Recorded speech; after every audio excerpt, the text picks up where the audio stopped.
दोस्तों, 8 अक्टूबर की सुबह 6 बजे के समय एक लड़का 18 साल का लड़का जब घर से बाहर निकलता है तब उसके पीछे कुछ गुंडे ऐसे पड़ जाते हैं, उसके जान की दुश्मन बन जाते हैं और उसका पीछा करते हैं, उस पर हमला करते हैं।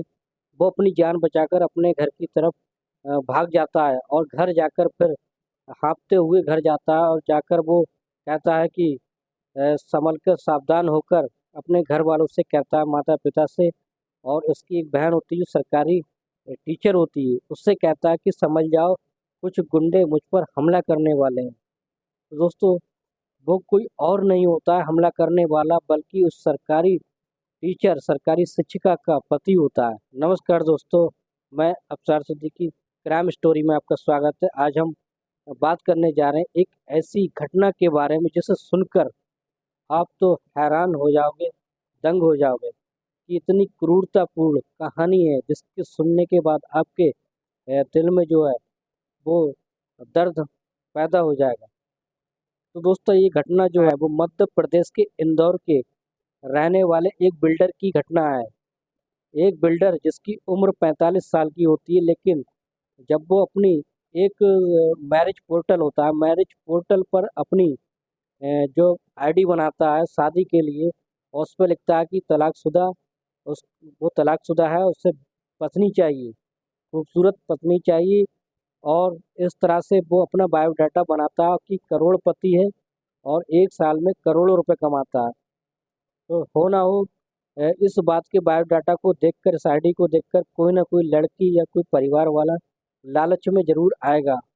ऐसा सोचकर, ऐसा फिलहाल ऐसा हो ही जाता है कि एक सरकारी टीचर जिसकी उम्र लगभग 25 साल की होती है और जो दिखने में बहुत ही ज़्यादा खूबसूरत होती है, और वो उसके पैसे के झांसे में आ जाती है क्योंकि ये बिल्डर है और उसने अपनी उम्र जो लिखी है उसमें बायोडाटा में अपनी आईडी जो बनाई है मैरिज पोर्टल पर, वो बहुत ही कम, 10 साल कम एज बताई है, और जबकि वो 45 साल का होता है।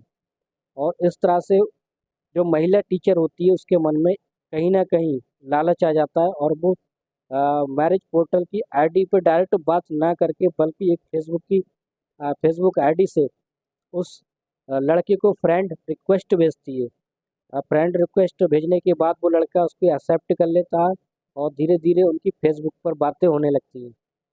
बातें होने के बाद फिर धीरे धीरे उनकी जो बातें हैं वो प्यार में बदलने लगती हैं, और इसके बाद एक फिर वो इस मुकाम पर पहुंच जाते हैं कि वो एक दिन शादी करने लगते हैं।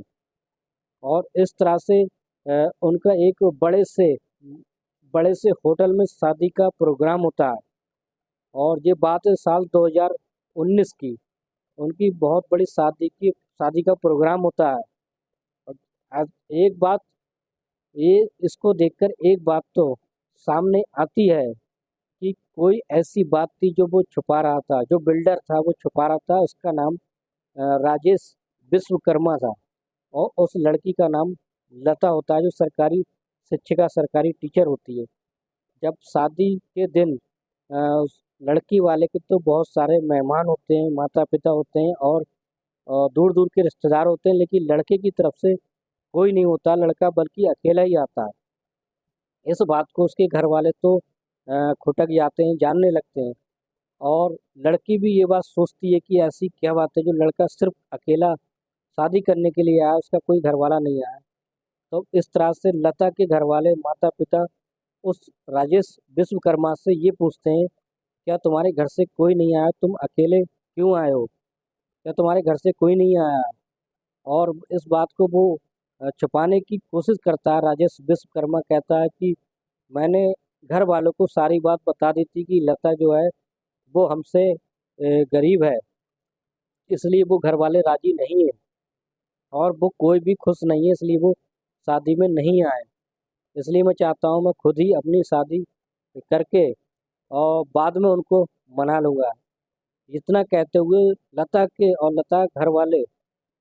लता के घर वाले दोनों मान जाते हैं, और इस तरह से उनकी शादी जो होती है, शादी संपन्न हो जाती है। और शादी होने के बाद फिर वो वहीं उसी होटल में, वहीं मध्य प्रदेश के कहीं होटल में वहीं रुकते हैं। फिर स्वागरात वगैरह का प्रोग्राम होता है। सारे रीति रिवाज को पूरा करने के बाद फिर 2-4 दिन के बाद राजेश विश्वकर्मा लता को लेकर इंदौर इंदौर चला जाता है। इंदौर के एक बड़े ही आलीशान होटल में एक कमरा लेता है, जहाँ से वो बड़ी आलीशान ज़िंदगी गुजारते हैं। अच्छा खाना पीना होता है और अच्छी जगह घूमने जाते हैं। जब ये बात लता देखती है तो लता बहुत ही खुश होती है कि लगता है कि उसकी ज़िंदगी सफल हो गई है। उसने ऐसे लड़के से शादी की है कि वो आप बहुत खुश है।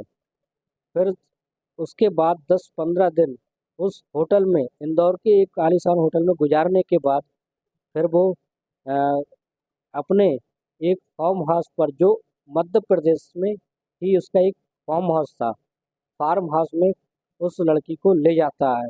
और फार्म हाउस जो होता है वो एक जंगल में बना हुआ होता है। तो दोस्तों इस तरह से वो लता को राजेश विश्वकर्मा एक अपने फार्म हाउस पर ले जाता है, जहाँ पर सारी सुविधाएं होती हैं। स्विमिंग पूल होता है और बड़ा वीआईपी रूम होते हैं, बेडरूम होता है और बड़े बड़े एलसीडी लगे होते हैं, जिसमें कोई वो पिक्चर वगैरह या कोई मूवी देखते हो। और बंगले के सामने एक से एक लग्जरी कार खड़ी होती है, ऑडी मर्सिडीज। बड़ा ही आलीशान उसका जो फार्म हाउस होता है, जहाँ पर लता जैसी प्रवेश करती है वो सोचती है कि आज तो ज़िंदगी बहुत अच्छी गुजरने वाली है। उससे क्या पता था कि यहाँ आने के बाद उसकी ज़िंदगी नरक बन जाएगी। और तो कुछ ऐसा ही होता है। दोस्तों जैसे ही वो वहाँ पहुँचते हैं, फिर वो जो राजेश विश्वकर्मा होता है वो पॉर्न वीडियो का, जो अंग्रेजी वीडियो होती है, सेक्सी वीडियो का बहुत शौकीन होता है। और तरह तरह की वीडियो, जो एनिमल वीडियो, सेक्स वीडियो चलाकर उसी तरह से अपनी पत्नी के साथ यौन संबंध बनाता है, जिससे उसकी पत्नी जो होती है वो उससे, लता जो होती है, पहले तो कुछ नाराज होती है, फिर बाद में धीरे धीरे वो सब कुछ बातों को मानने लगती है, क्योंकि वो उसका पति होता है। उसे क्या पता था कि इसके बाद भी उसकी ज़िंदगी उससे भी बुरी होने वाली है। फिर दोस्तों एक दिन ऐसा होता है, फिर जो पार्टी होती है उसी फार्म हाउस पर एक पार्टी रखी जाती है। पार्टी में उसके दोस्त आते हैं। उसके जो दोस्त आते हैं वो दोस्त उससे डिमांड करते हैं कि उसकी पत्नी अच्छा सा डांस करे, अब वो भी बिना कपड़ों के, तन पर कोई भी कपड़ा ना हो। सिर्फ छुपाने के लिए प्राइवेट पार्टी छुपा सकती है, बाकी कोई कपड़ा ना हो। पहले तो इस बात पर वो राजी नहीं होती। जब राजेश विश्वकर्मा और उसके दोस्त जो होते हैं वो हथियारों की नोक पर उससे ये सब कराते हैं, और फिर वो डांस करती है, और फिर बारी बारी से जो उसके दोस्त होते हैं लता के साथ संबंध बनाते हैं, और तरह तरह के से प्राकृतिक, अनप्राकृतिक, अननेचुरल तरीके से संबंध बनाते हैं, जिससे वो बहुत तंग आ जाती है।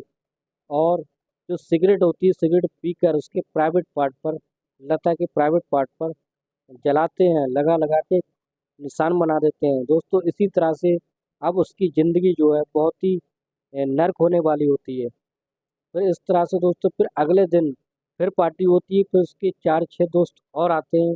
4-6 दोस्त आते हैं, फिर उसकी हथियार की नोक पर रखकर फिर सब इससे कराते हैं, और बारी बारी से उसके साथ रेप करते हैं, और उसके प्राइवेट पार्ट होते हैं सिगरेट से जलाते हैं, और शराब पिलाते हैं उसे।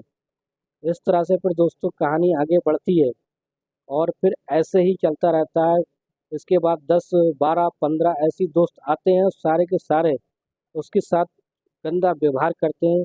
और दोस्तों फिर एक दिन ऐसा होता है, वो उसके दोस्त यौन संबंध बना रहे होते हैं, शारीरिक संबंध बना रहे होते हैं, तो वो वीडियो बना लेता है, और इस तरह से वीडियो बनाने के बाद उसको ब्लैकमेल करने लगता है। और इस तरह से फिर दोस्तों किसी न किसी तरह वो इतनी तंग आ जाती है, और राजेश विश्वकर्मा से अब यहाँ से जाने की जिद करने लगती है। फिर उसको रहम आ जाता है। राजेश विश्वकर्मा उसको जाने देता है, लेकिन उससे कुछ शर्त रखता है कि अगर ये सब तुमने किसी को बताया तो ये तुम्हारी वीडियो सोशल मीडिया पर वायरल कर दी जाएगी। इससे वो घबराकर ऐसा कुछ नहीं करती है। लेकिन एक दिन ऐसा होता है कि वो हिम्मत करके ये सारी बात जब अपने घर जाती है, और घर वालों से तो कुछ नहीं बताती, लेकिन कुछ दिन बाद तो फिर लता उसके मन में बदले की भावना जगती है और पुलिस को ये सारे कांड की जानकारी देती है। और पुलिस उस फार्म हाउस पर जाती है। फार्म हाउस पर जाने के बाद उसकी जांच पड़ताल करती है। उस पर कई तरह के जो सम वो अननेचुरल तरीके से जो सेक्स करने की चीज़ें मिलती हैं और वहाँ उस पर बहुत सारे गलत काम किए होते हैं। और जो उस पर नक्शा देखा जाता है तो जो फार्म हाउस उस नक्शे में सरकारी ज़मीन पर बना होता है, इसलिए उस पर बुलडोज़र चलवाने की जो प्रशासन होता है वो बुलडोज़र चलाने की अनुमति दे देता है, जिससे उस पर बुलडोज़र चलने लगता है। और दोस्तों इस तरह से उसकी जान जो है छूट जाती है और बुलडोज़र द्वारा उसका सारा आलीशान फार्म हाउस से खसा दिया जाता है। और पुलिस जो होती है इस मामले की छानबीन करके जितने भी लड़के होते हैं इस घटना के संबंध में सारे लड़कों को जो पकड़ लेती है पुलिस। और पकड़ने के बाद उनको उनके ऊपर जो मुकदमा लगता है धारा आईपीसी की धारा 76 और कई तरह के ऐसे मुकदमे लगते हैं और पुलिस ने उन सबको गिरफ्तार करके जेल भेज दिया है।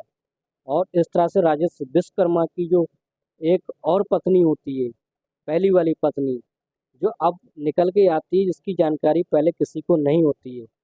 और फिर इसके द्वारा ये लालछन लगाए जाते हैं और इस तरह से फिर जो राजेश विश्वकर्मा को भी जेल में सजा हो जा राजेश विश्वकर्मा को भी सजा हो जाती है और वो जेल में चला जाता है। इस तरह से वो सरकारी शिक्षिका होती है लता, वो इस जंजाल से पीछा उसका छूट जाता है। कहते हैं कि जरा सी लालच बुरी बला होती है। पैसों के लालच में आकर उसने अपनी ज़िंदगी खुद ही खराब की थी।